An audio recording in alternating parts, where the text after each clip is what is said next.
Justice League number 40, Christopher Priest writing, Pete Woods on art. Well, I'm going to my hand. This has fallen into what I call what's the best word?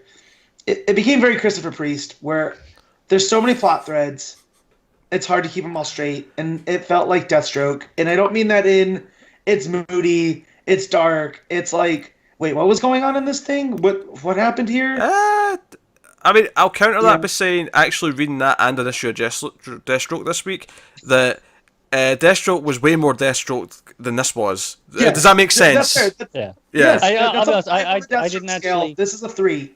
You know? I didn't actually find this that hard to follow. No, I was okay with this one. I honestly, so the whole plot of this one, right? So they're down the ground, and they're like, Cyborg went down to because they went to the rich area, not the poor area, to save them. And then, but the Superman and so on are explaining, but the cloud that was created from this toxic stuff was going there first, so we had to deal with that first. It was just logically that was where to go. It becomes a bit of a debate. The public are all chanting things, and it's getting very sort of very political and so on.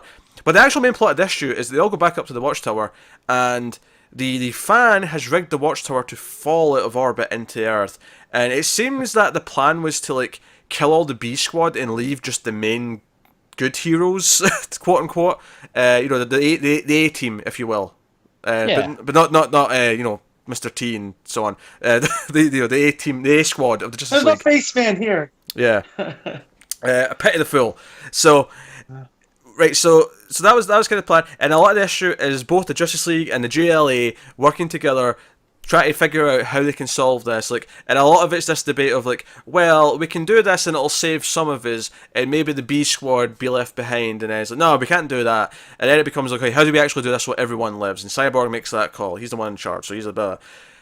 Right, I actually like the core concept of this issue. I like the debates that come up in this issue. I think what hurts it a little bit is that this is the third time in 2 years where the Justice League has been falling out of orbit into the Earth, and on both previous occasions, none of these problems came up.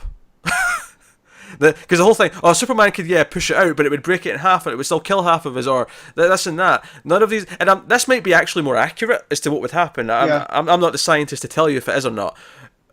But because we've done this recently twice, once was in Justice League itself, one of the Hitch issues, back when I was still reading that, and then the other one, I want to say, was it a Trinity issue, I think?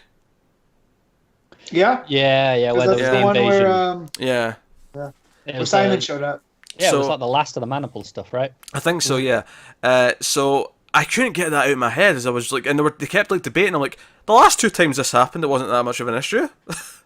Even though this might be more accurate, but... I do like, though, how they end up solving that problem by super teamwork. And I don't mean that superheroes, but the book ends in this great image of the Rays, because the Lanterns aren't there to help, so the Rays making a big shield of light, whilst Killer Frost has made a big frost shield at the front of the Watchtower to help with the re-entry. So it's both of them working together, hopefully minimising the damage to the Watchtower so that everyone doesn't burn up and die. That was a great final page. That was a great image. But it's big in space and operatic and great. And I do like the core debates. That said, I do feel like some of the characters immediately jump to we have to sacrifice people and start talking about. It's not very heroic, is it? Nah, they just immediately start doing it. The Rays I'm not drawing the short straw. You're drawing the short straw. Well, we're the B Squad, so we should probably die, right? Right, Frost.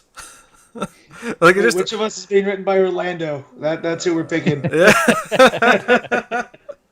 So I don't know. So some of it felt a bit quick and forced to me in terms of the thing, and also there was a weird thing where the fan is rejiggered Cyborg's tech to make him look different in this issue. Yeah, I'm kind of over this fan thing. I kind of still just wish it was Prometheus, like my theory all those issues ago. Because this whole calling him the fan, and he's omnipotent. Everything that they're going to do, he's already figured out. And I'm just there's no... I don't know. It's a little weird, isn't it? Yeah, I liked the fan stuff at first when he was just killing people and dressing up as the heroes. I think we're getting to the point now where he's basically smarter than the Riddler. That it's starting to feel a bit... Yeah, he is outsmarting the entire league. Yeah. easily at this stage. Whereas before it was like, he's running around, he's maybe kidnapping them one-on-one, and he's like, murdering people in their name. That was because that was posing all these interesting questions.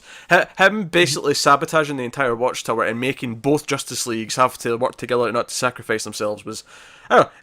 Again, the big action stuff that comes from it's pretty fun, but I don't know, it was a bit murky in the execution of how we got to that point. Do you think though he was trying to cull the team, right? So it was just the A Squad. Yeah. That was his plan, not to definitely make his them work intention. together. So he's not becoming Zoom, right? Like, where he's trying to make other heroes. I mean, you could argue maybe he's hoping they'll work together and figure it out, and it'll make them all better. Maybe that you could argue, but he seems deranged enough that maybe that's too hopeful for his. I read it the first way that he was trying to kill off Killer Frost and the Atom, and that's what the actor would say in the book. Maybe he'll say otherwise when we get him monologuing again next issue. I don't know. I have a follow-up complaint to last issue, or maybe the one before. I've mentioned it before, that I wish it would translate some of the stuff in the other languages. When all the crowds are chanting.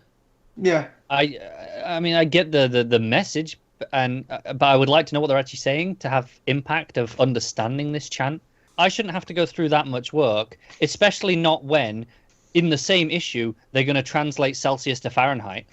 They can have an editor's note for that, but not for the whole big chanting, which is quite a big part of that the earlier issue. True, I gotcha. Yeah, no, I mean that's. I mean, it's a minor complaint, but it's a fair complaint. It just, I don't know. If it was consistent, it would annoy me less. But when they're telling me, some things, the temperatures. That said, though, that has been consistent with the run so far. Is that it doesn't typically translate the. It doesn't, and language. It translates some stuff. And sometimes it's okay because it doesn't matter. Like I didn't need it when Jessica was in the bathroom singing her Spanish song. I didn't need that to be translated. Sure, but here, where what the crowd, I mean, I can guess they're saying something about their homes being left. You chose them, but I don't know. Yeah, I don't think it's a big deal. Right now. Yeah. I don't know. I would have. I feel like I'd have more weight with siding with the crowd and understanding their plight if I knew what they were saying. I don't know. I think the point's made well enough. I didn't really have an issue with this. But... No, but I kind of get where Connor's coming from, though. My Spanish is super rusty. Well, mine is non-existent. Yeah. So. Yeah, mine's not. Ay caramba. Basically, as you left us alone is the. Okay. Okay. The gist of it, But yeah, which is what I took it as from, Yeah. I think it's the obvious thing to take it as, but yeah. So that wasn't a bad issue. I do think I think it was a little bit rushed and murky as to how it got the heroes to like having the conversations they were having, even if the conversations themselves were very interesting, and it was a bit of a dense read. I will say, skimming back through it, when I was looking at those pages, there's that scene of the lawyer on TV. I thought that was pretty funny. Yeah, it was. How they've saved you was very Incredibles. Yeah. I was getting Better Call Saul vibes from this guy. Or Better Call Saul, definitely. Yeah, definitely. That was fun. Well, class action lawsuit against vigilantes. Call me now. I like them bringing up, after they save everyone and everything's dealt with on the ground, and they're like, well, should we stick around and help out? Some of them want to say that, we should, because good image and stuff, and others are like, nah, not our job. First responders, they got this. Yeah, I really liked Black Canary calling out Superman on that opinion, because it felt in line with her character to be like, hey, no, we should be helping these people. Yeah. And I like that this debate was brought up. I would have liked it to have gone somewhere a bit more, but then sort of we're all whisked away to the Watchtower. It's fine. Yeah, action plot then had to kick in. Yeah, it's like, they answered it for us because we're here now. Which then led to more interesting conversations. It's almost like this could have been split into two issues to let the second one build a bit more and let the first debate have a bit more time to actually debate. I do wonder, is that perhaps a symptom of knowing that? Knowing when the run's coming to an end, he's only got X amount of issues to do his thing. I don't think so, because I think this is just the way that Priest writes. Because we've said this about Deathstroke before. That's true. And to be fair, he always knew what his run was going to be. Yeah. We've been told that before. No, it is true. I'm just wondering, like, if he did have an extra issue for his run, would we have got that split into? Maybe his story. Yeah, maybe his story ideas would have worked better with another issue or two, and he's just like making the best with what he's got. But yeah, I don't know. But there you go. That's Justice League. So, some definitely good things in there. It's not like a bad issue, but there's definitely some criticisms to have with various elements. And that final page is beautiful. It's a great big image. Yeah, and we're getting Saigon next, so we're getting into some magic. Especially since it's it's the Rain Frost who are saving the day. It's just two C-listers, doing this big, larger than life thing. I think that's quite a cool idea.